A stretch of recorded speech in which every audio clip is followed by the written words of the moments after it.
الحمدللہ رب العالمین والصلاة والسلام علی سید المرسلین اما بعد فاعوذ باللہ من الشیطان الرجیم بسم اللہ الرحمن الرحیم۔ پڑھیے الصلاة والسلام علیک یا رسول اللہ وعلی آلک واصحابک یا حبیب اللہ۔ الصلاة والسلام علیک یا نبی اللہ وعلی آلک واصحابک یا نور اللہ۔ سرکار دو عالم صلی اللہ تعالی علیہ وسلم کا فرمان عالی شان ہے، اِنَّ لِلَّهِ مَلَائِکَةً سَیَّاحِینَ فِی الْأَرْضِ یُبَلِّغُنِی عَنْ أُمَّتِ السَّلَام۔ آقا فرماتے ہیں زمین پر کچھ فرشتے گھومتے پھرتے ہیں جو میری امت کا سلام مجھ تک پہنچاتے ہیں، یعنی ان فرشتوں کی ڈیوٹی یہ ہے کہ وہ امتی کا سلام بارگاہ رسالت میں پہنچاتے ہیں۔ اچھا، یہ تو عام دنوں کی بات ہے۔ جمعے کے بارے میں روایت ملتی ہے کہ جس کا مضمون ہے کہ اور دنوں کا درود فرشتے مجھ تک پہنچاتے ہیں، اور جمعے کے دن جو درود پڑھا جاتا ہے بنفس نفیس میں خود سماعت کرتا ہوں، یعنی آقا علیہ الصلوۃ والسلام ڈائریکٹلی ہمارا درود سماعت کرتے ہیں۔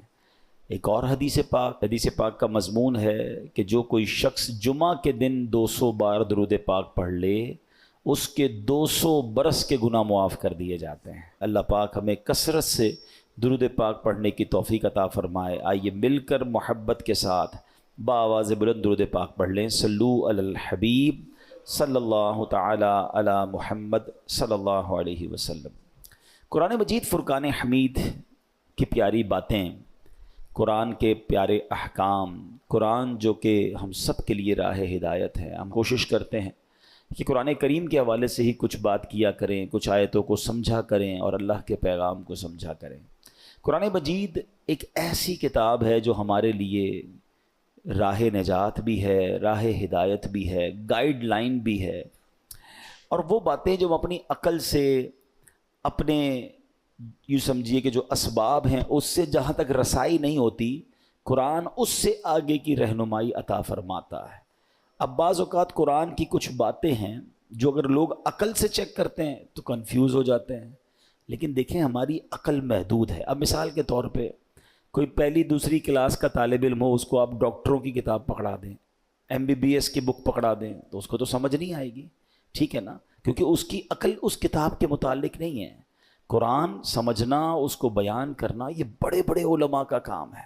تو ہمیں قرآن پاک جب بھی پڑھنا ہے اس کا ترجمہ اور اس کی تفسیر عاشقان رسول جو علماء ہیں ان کی تفسیر اور بڑے بڑے ائمہ کے اقوال سے سمجھنا ہوگا۔ عقل کے گھوڑے دوڑاتے ہیں اور قرآن کو موجودہ معاملات سے جب کمپیئر کرنے جاتے ہیں تو کچھ لوگ ٹھوکر کھا جاتے ہیں۔ جیسے مثنوی شریف میں ایک بار ایک فلسفی کہیں سے گزر رہا تھا، اس کے کانوں میں قرآن کی تلاوت کی آواز آئی اور اس نے سورہ ملک کی تلاوت سنی، اور سورہ ملک کی جب آخری آیت اس نے سنی، ہم نے کئی بار سنی ہوگی، قُلْ أَرَأَيْتُمْ إِنْ أَصْبَحَ مَاؤُكُمْ غَوْرًا فَمَنْ يَأْتِيكُمْ بِمَاءٍ مَّعِينٍ۔ کئی باری آیت سنی۔ ترجمہ کیا ہے اس کا؟ آسان ترجمہ قرآن کنز العرفان، تم فرماؤ بھلا دیکھو تو اگر صبح کو تمہارا پانی زمین میں دھس جائے تو وہ کون ہے جو تمہیں نگاہوں کے سامنے بہتا ہوا پانی لا دے؟ یہ آیت کریمہ سن کر وہ فلسفی تکبر اور غرور میں کہنے لگا اس پہ کیا بڑی بات ہے، اگر اللہ پانی کو دھسا دے گا تو ہمارے پاس تو بڑی بڑی ڈرل مشینیں ہیں، بڑے بڑے آلات ہیں، ہم پانی کو نکال لیں گے، ہیں یہ تو جناب ہمارے اختیار میں ہے۔ اللہ فرماتا کون ہے جو نکالے؟ ہم نکالیں گے۔ اب اس نے قرآن کو اپنی عقل سے سمجھنے کی کوشش کی۔ اچھا، اب کیا ہوا؟ رات کو وہ فلسفی سویا تو اس کے خواب میں اس نے دیکھا کہ ایک بڑا طاقتور شخص آیا، اس نے اس فلسفی کے منہ پر ایک زوردار چانٹا مارا۔ جب چانٹا مارا تو اس کی دونوں آنکھیں باہر آ گئیں، اور ہماری آنکھوں میں نور کا ایک ایک قطرہ ہوتا ہے، دونوں آنکھوں میں ایک ایک قطرہ ہوتا ہے جس سے ہم دیکھتے ہیں، پانی، آنکھوں کا پانی جس کو اب کہا جاتا ہے، تو قطرے زمین پر گر کر خشک ہو گئے۔ خواب میں یہ سب کچھ ہوا ہے۔ خواب میں آنے والے شخص نے کہا کہ اے بدنصیب، اگر تو واقعی کدال اور پھاوڑے اور سائنسی آلات سے زمین میں گیا ہوا پانی نکال سکتا ہے تو اپنی ان دونوں آنکھوں سے نکلے ہوئے جو قطرے ہیں اس کو پانی کو نکال کے دکھا۔ صبح ہوئی تو اس کی آنکھیں پھوٹی ہوئی تھیں، آنکھوں میں بہت درد تھا، نظر کچھ نہیں آ رہا تھا، اور اس کا وہ جو سارا نشہ تھا، سارا غرور تھا، وہ بھی اتر چکا تھا۔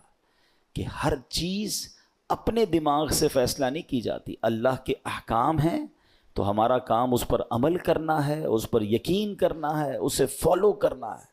قرآن میں ایسے ایسے خزانے ہیں، تو قرآن تو وہ عظیم کتاب ہے کہ جس کی ہمیں جو ہے برکتیں حاصل کرنی چاہیے۔ معاذ اللہ اس کو ڈبیٹ میں، یعنی اس کو اگینسٹ میں اس کے بات کرنے سے پہلے 1000 بار سوچنا چاہیے۔ ہم مسلمان ہیں، ہمارا کام ایمان لانا ہے۔ شاعر کہتے ہیں نا، کسی کو تاج وقار بخشے، کسی کو ذلت کے غار بخشے، جو سب کے ماتھے پہ مہر قدرت لگا رہا ہے وہی خدا ہے۔ ہمیں اللہ کریم کے ہر فرمان پر بلا چوں چراں رب کریم عمل کرنے کی اور یقین کرنے کی توفیق عطا فرمائے۔ اچھا، اسی طرح قرآن مجید فرقان حمید میں اللہ کریم کی چونکہ اس میں باتیں ہیں، رب عز و جل کا ذکر ہے، اور اس میں ہمیں الحمدللہ اچھے طریقے سے ایمان بھی لانا ہے۔ یہاں ہمیں ایک اور بات بھی سمجھنا ہوگا کہ ہمارے اسلاف نے جب قرآن کریم فرقان حمید کو پڑھا تو پڑھنے کے بعد اس کے اندر ہم نے کتنا عمل کیا۔ اول تو ہم پڑھتے نہیں ہیں، پڑھتے ہیں تو عمل نہیں کرتے۔ ہمارے بزرگان دین نے کیسا عمل کیا۔ قرآن مجید کی ایک آیت تھی، ایک بڑی کمال کی آیت ہے، اور اس آیت نے ہزاروں، میں کہوں کہ بہت سارے لوگوں کی زندگی میں زبردست انقلاب برپا کر دیا۔ صرف ایک آیت ہے۔ آیت کیا ہے؟ الم یأن للذین آمنوا ان تخشع قلوبہم لذکر اللہ۔ 27واں پارہ ہے، سورہ حدید ہے، آیت نمبر 16 ہے۔ اس ایک آیت میں اتنا گہرا میسج ہے۔ اس کی میننگ کیا ہے؟ معنی یہ ہے، کیا وقت نہیں آیا ان لوگوں کے لیے جو ایمان لائے کہ جھک جائیں ان کے دل اللہ کی یاد کے لیے؟ یعنی جھنجھوڑا گیا ہے، بھی وقت نہیں آیا کہ توبہ کرو اور اللہ کی طرف جھک جاؤ۔ اب دیکھیں، جس کے دل پہ اثر ہونا ہوتا ہے کیسا ہوتا ہے، جو پاکیزہ دل اللہ پاک جن کے دلوں پر قرآن کا اثر ڈالتا ہے کیسا ہوتا ہے، کہ حضرت فضیل بن عیاض رحمۃ اللہ تعالی علیہ، یہ بہت بڑے اللہ کے ولی گزرے ہیں، مگر شاید بہت کم لوگوں کو پتا ہوگا کہ توبہ سے پہلے یہ بہت بڑے ڈاکو تھے، اور اتنے خطرناک ڈاکو تھے کہ محلے والے، علاقے والے، شہر والے ان سے ڈرا کرتے تھے۔ آپ نے قرآن مجید کی ایک آیت پر عمل کیا۔ ہوا کیا کہ ایک بار آپ قافلے کے ساتھ کہیں جا رہے تھے، قافلے میں ایک شخص جو تھا تلاوت قرآن کر رہا تھا، اور اس نے یہ آیت پڑھ دی۔ آیت کیا ہے؟ الم یأن للذین آمنوا ان تخشع قلوبہم لذکر اللہ۔ کیا وقت نہیں آیا ان لوگوں کے لیے جو ایمان لائے کہ جھک جائیں ان کے دل اللہ کی یاد کے لیے؟ اب جب یہ آیت آپ نے سنی نا، حضرت فضیل بن عیاض کے دل پر ایسا اثر ہوا، اتنا روئے، اتنا روئے، اور کہتے ہیں یا اللہ وہ وقت آ گیا ہے کہ ہم تیری راہ میں چل پڑیں۔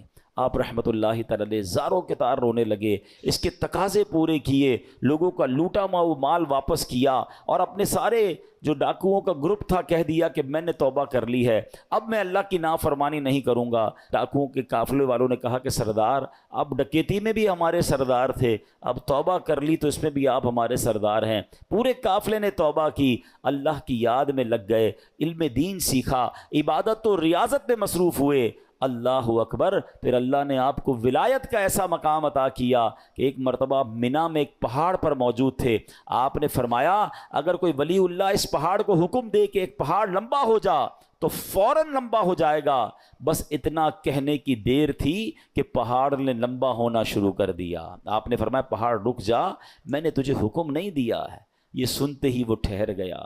تو اللہ والے جو ہوتے ہیں، اب یہاں جو اصل ہمیں بات سیکھنی ہے کہ توبہ کرنے سے اللہ کیسا مرتبہ عطا فرماتا ہے۔ ڈاکو ہو اللہ اسے اپنا ولی بنا لیتا ہے، بس سچے دل سے توبہ کرنا ہے اور قرآن کے نور کو دل میں داخل کرنا ہے۔ ایسی بہت ساری قرآن میں آیتیں ہیں، اگر بندہ دل سے پڑھے تو وہ ڈائریکٹ دل پر اثر کرتی ہیں، امپیکٹ کریٹ کرتی ہیں۔ آپ قرآن کا امپیکٹ دیکھیں نا، کبھی کبھی ایسا ہوتا ہے کہ بہت اچھا قاری تلاوت کرنے والا ہو یا امام صاحب بڑی اچھی تلاوت کر رہے ہوں، ہمیں سمجھ نہیں آتا مگر آنکھوں سے آنسو جاری ہو جاتے ہیں، دل پر ایک کیفیت طاری ہو جاتی ہے۔ کیسے؟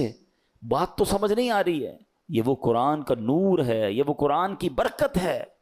جو آپ اپنے دل میں محسوس کرتے ہیں۔ اللہ کرے کہ میں اور آپ سمجھ کر قرآن پڑھنے والے بنیں اور قرآن کی برکتیں حاصل کریں۔ صحابہ کرام کس طرح عمل کرتے تھے؟ قرآن کی آیت پڑھتے تھے اور نیکی پر عمل کر لیتے تھے۔ بخاری شریف کی ایک حدیث ہے، حضرت ابو طلحہ انصاری رضی اللہ تعالیٰ عنہ بڑے مالدار صحابی تھے، انہیں اپنے مال میں بے روحا، یہ بڑا پیارا ایک آپ کا کنواں تھا، باغ بھی تھا، وہ باغ بڑا پسند تھا آپ کو، تو بے روحا نامی باغ انہیں بڑا پسند تھا، تو قرآن کی آیت نازل ہوئی، لن تنالوا البر حتی تنفقوا مما تحبون، یہ چوتھے پارے کی پہلی آیت ہے۔